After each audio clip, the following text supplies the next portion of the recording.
Modi ji, London में भी cylinder महंगा हो गया, ऑयल भी महंगा हो गया।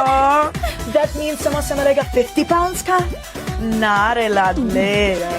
इजराइल और खाड़ी देशों के बाद ईरान पाकिस्तान पर हमला करने वाला है। जैसे कोरोना में एक लॉकडाउन किया था, वर्क फ्रॉम होम किया था, तालीमी इदारे बंद किए थे, उस तरह कहते हैं ऑस्टेरिटी ड्राइव, हम तनख्वाह नहीं लेंगे, हम ये नहीं करेंगे, ये नॉनसेंस है ये हम कब से सुनते आ रहे हैं कि जी ऑस्टेरिटी ड्राइव, ऑस्टेरिटी ड्राइव। कोई ऑस्टेरिटी ड्राइव नहीं होती ये। फालतू पिया जी, कितना चाहिए मेरी जान? सर्विस में भी नो कॉम्प्रोमाइज। कितना समोसा? 70 मिल जाएगा बाबू डार्लिंग।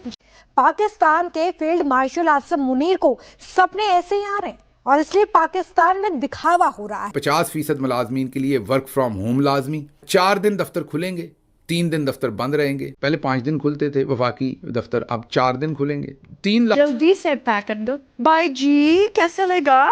जैसा सुना था ना उससे बढ़िया है इधर। ओया जा मेरे राजा, तीखा लोगे? हाँ जी, आप खिलाओगे तो जहर भी खा लेंगे। बहुत मजा आया, इंडिया की याद आ गई। जय श्री राम। नमस्कार दोस्तों, गैस की जो किल्लत है वो और पेट्रोल की जो किल्लत है वो कई देशों में हो रही है। लंदन में, यूरोप में भी हो रही है, क्योंकि ईरान की पूरी कोशिश है कि भाई हम जो है अमेरिकन और जो उसके एलाई हैं उसको नहीं निकलने देंगे, उनके टैंकर जो है वो नहीं निकलने देंगे। जबकि भारत में ऐसा नहीं है। अभी गृह मंत्री जी ने भी कहा कि हमारे पास कोई कमी नहीं है गैस की और पेट्रोल की, काफ़ी गैस और पेट्रोल है। और जो लोग पैनिक कर रहे हैं और ज़बरदस्ती जाके लाइनें लगा रहे हैं गैस और पेट्रोल के लिए, वो ठीक नहीं है।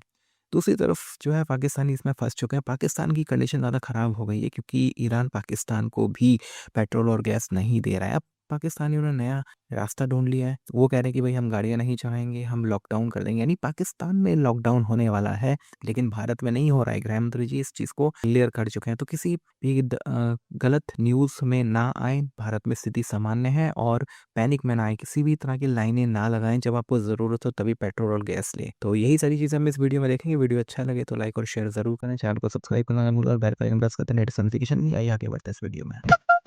मोदी जी, लंदन में भी सिलेंडर महंगा हो गया, ऑयल भी महंगा हो गया। That means समोसा मिलेगा 50 pounds का। नारे लाडले। फालतू पिया जी, कितना चाहिए मेरी जान? सर्विस में भी नो कॉम्प्रोमाइज। कितना समोसा? 70 मिल जाएगा बाबू डार्लिंग। जल्दी से पैक कर दो। बाई जी, कैसे लगा? जैसा सुना था ना उससे बढ़िया है इधर। ओया जा मेरे राजा, तीखा लोगे? हाँ जी, आप खिलाओगे तो जहर भी खा लेंगे। बहुत मजा आया, इंडिया की याद आ गई। जय श्री राम। इजराइल और खाड़ी देशों के बाद ईरान पाकिस्तान पर हमला करने वाला है। पाकिस्तान के फील्ड मार्शल आसिम मुनीर को सपने ऐसे ही आ रहे हैं और इसलिए पाकिस्तान में दिखावा हो रहा है कि जो कटौती हो रही है वो ईरान के खिलाफ जंग की तैयारी का हिस्सा है।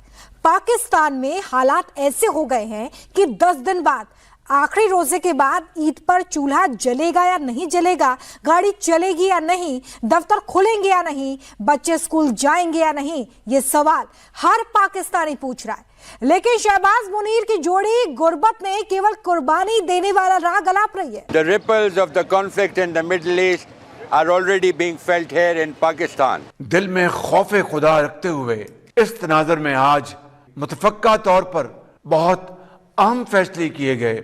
मुल्क में ईंधन और तवानाई की बचत के लिए मजीद फौरी तौर पर तमाम स्कूलों को रवां हफ्ते के आखिर से 2 हफ्तों की छुट्टियां दी जा रही हैं और हायर एजुकेशन के तमाम इदारों में फौरी तौर पर ऑनलाइन क्लासों का आगाज किया जा रहा है। हुकूमत ने जैसे कोरोना में एक लॉकडाउन किया था, वर्क फ्रॉम होम किया था, तालीमी इदारे बंद किए थे, उस तरह की तजावीज़ पर हुकूमत पाकिस्तान गौर कर रही है कि वैसे भी 4 दिन काम किया जाए, 3 दिन छुट्टी की जाए ताकि लोग 3 दिन घरों में बैठे। और ये जो प्राइम मिनिस्टर साहब लगे रहते हैं ऑस्टेरिटी ड्राइव, हम तनख्वाह नहीं लेंगे, हम ये नहीं करेंगे, ये नॉनसेंस है ये हम कब से सुनते आ रहे हैं कि जी ऑस्टेरिटी ड्राइव, ऑस्टेरिटी ड्राइव। कोई ऑस्टेरिटी ड्राइव नहीं होती, ये सिर्फ एक वाइट वॉश होता। 50% मुलाजमीन के लिए वर्क फ्रॉम होम लाजमी। 4 दिन दफ्तर खुलेंगे, 3 दिन दफ्तर बंद रहेंगे। पहले 5 दिन खुलते थे वफाकी दफ्तर, अब 4 दिन खुलेंगे। 3 लाख से ऊपर तनख्वाह लेने वाले ग्रेड 20 और उससे ऊपर के अफसरान की 2 दिन की तनख्वाह काटने का फैसला, और काबीना के जो अरकान हैं उनके तमाम गैर मुल्की दौरों पर पाबंदी का फैसला। लेकिन खुद इन्होंने बाहर ही रहना है मुल्क से, और उनकी जो दौरे हैं उस पर पाबंदी है। अच्छा, अब ये 2 माह की तनख्वाह नहीं लेंगे, लेकिन मुफ्त घर लेंगे, मुफ्त की गाड़ियां लेंगे, मुफ्त की बिजली लेंगे, मुफ्त का पेट्रोल लेंगे, मुफ्त के सारी जो गैस होगी, मुफ्त के नौकर चाकर, मुफ्त का प्रोटोकॉल, मुफ्त के सैर सपाटे, और उसके साथ साथ जहाज़ उड़ाएंगे। और अगर एक से ज़्यादा बेगमात होंगी तो सभी घरों में मुफ्त का सारा काम चल रहा होगा। अपने अल्ले तलल्ले सारे मुफ्त के, अपनी औलाद अहलो अयाल सारे हुकूमत के खाते पर, वो सब कुछ करेंगे, लेकिन 2 महीने की तनख्वाह ना लेकर हमारे ऊपर एहसान करेंगे। दूसरी तरफ बाजी ने अजीब ही ऐलान कर दिया है। उन्होंने कहा कि स्कूल कॉलेज जो हैं वो 10 से 31 बंद रहेंगे। ये बाजी का ऐलान है। अब माओं के लिए मसला बना दिया, स्पेशली वर्किंग वुमेन जो हैं, वो जाहिर है उन्होंने अपनी रूटीन सेट की होती है कि बच्चे स्कूल जाते हैं, वो ऑफिस में अपना काम करती हैं। अब 10 मार्च से 31 मार्च तक स्कूल और कॉलेज बंद कर दिए हैं।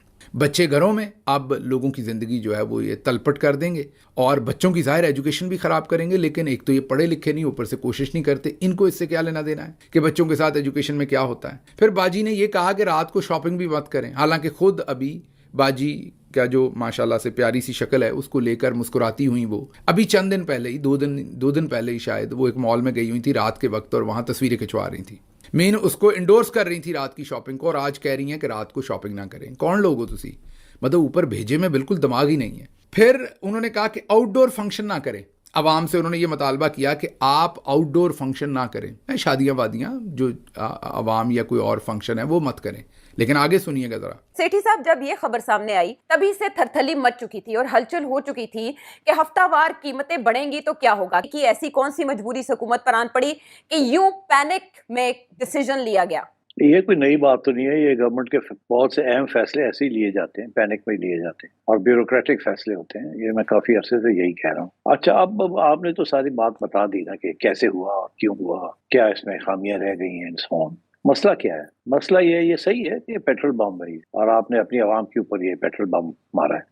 मगर सिर्फ आवाम के ऊपर नहीं, आपने अपनी इंडस्ट्री के ऊपर भी ये मारा है, और इसके नताइज बड़े फार रीचिंग होंगे। ये इस हुकूमत को इस बात का समझ नहीं आती कि ये दिन ब दिन अपनी पॉपुलैरिटी इनकी पहले भी बहुत कम थी और अब तो बिल्कुल ही, जिसे कहते हैं, रॉक बॉटम पे चली गई। ये जो भी अच्छे काम करते हैं वो बिल्कुल अगले दिन एक ऐसा फैसला करते हैं जिसके साथ जिन्होंने कहते हैं ना, पानी फेर देते, रेड़ देते। ये आपने देखा पंजाब गवर्नमेंट के जो जिस किस्म के इकदाम उठा रही थी, अच्छे काम हो रहे थे, और फिर जहाज ले लिया और उसके बाद अब लैंड क्रूजर्स लिए जा रहे हैं। तो मतलब है कि फिर वो सिंपैथी नहीं रहती, इनको इस बात की एहसास नहीं है कि ये चीजें जो है इसको रोक लिया जाए, 10-15 1 साल के लिए रोक लें आप, क्या हो जाएगा? पहले भी तो काम चल रहा था ना।